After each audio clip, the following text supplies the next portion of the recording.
Hello everyone. Today I am going to present about Sjogren syndrome. Sjogren syndrome is a chronic autoimmune disease characterized by symptoms of oral and ocular dryness, exocrine dysfunction, lymphocytic infiltration, and destruction of exocrine glands. It is considered as a triad consisting of keratoconjunctivitis, xerostomia, and rheumatoid arthritis. The disease was first described by Henrik Sjogren at 1933. It was also known as keratoconjunctivitis sicca or Sicca syndrome.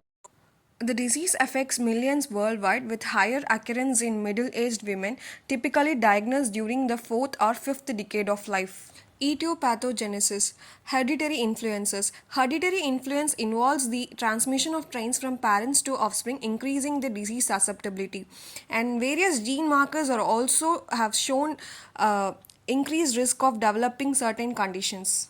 Certain environmental factors are also plays a role in developing this disease, such as infections can also act as a triggers by initiating immune responses that contribute to disease development. Hormonal changes, especially during puberty, pregnancy, or menopause, can affect disease development and progression. Lifestyle and environmental exposures such as pollutants, diet, and other lifestyle habits can increase disease risk. Coming to the symptoms, the primary symptoms are dry mouth or xerostomia is a condition characterized by a significant reduction in saliva production leading to difficulties in speaking, swallowing and increased tooth decay. And dry eyes or also keratoconjunctivitis sicca involve insufficient tear production causing irritation, redness and a gritty sensation in the eyes. Coming to the secondary symptoms, the patient may suffer from joint pain which manifests as aching, stiffness, swelling in various joints. And the patient may also experience fatigue and other organ involvement such as skin, kidneys, lungs and liver, leading to a range of complication and systemic effects. Coming to the oral manifestation, the patient may develop various ulcers and mouth sores caused due to the dry tissue inside the mouth which is extra sensitive to any injuries.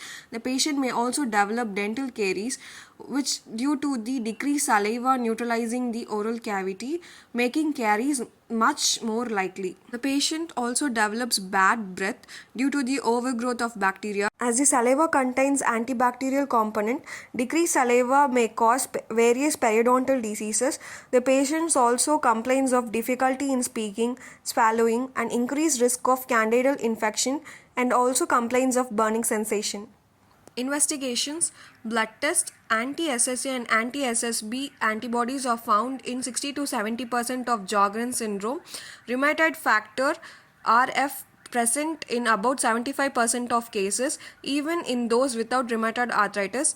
Anti-nuclear antibody ANA found in 80% of Sjogren's patients, indicating autoimmune activity. Erythrocyte sedimentation rate often elevated due to inflammation. For confirmation of Sjogren's disease, various ocular tests such as skimmer's test, which measures tear production using a filter paper strip placed under the lower eyelid for 5 minutes is used. Rose Bengal staining, which uses special dyes which detects damage to the cornea and conjunctiva caused by the eye dryness. Various salivary gland tests are used to determine the salivary flow, such as salivary flow rate test, salivary gland biopsy, xylography, which uses X-ray imaging with contrast dye to visualize the salivary gland ducts and detect blockages, salivary scintigraphy, which uses radioactive isotopes to assess salivary gland function and secretion. Three types of histologic alteration is seen in the major salivary glands such as intense lymphocytic infiltration, proliferation of ductal epithelium and myoepithelium to form epimyoepithelial islands, atrophy of glands sequential to the lymphocytic infiltration. Radiographic features of Sjogren syndrome. Xylograph demonstrates the formation of punctuate cavitary defects which are filled with radio-opaque contrast media. These filling defects have been said to produce a cherry blossom or branchless fruit-laden tree effect radiographically. Coming to the treatment of Sjogren syndrome, to treat the dry eyes, artificial tears, cyclosporin eye drops can be administered. For treating the dry mouth, sugar-free gum, salivary substitutes and good oral hygiene should be maintained. For treating the systemic symptoms, medications such as hydroxychloroquine and immunosuppressants such as methotrexate, rituximab can be given for treating the severe cases. Various lifestyle changes such as adequate hydration and avoiding caffeine and alcohol should be followed. Prognosis. Sjogren syndrome is a chronic but it is a manageable condition. Early diagnosis and symptom management improves the quality of life.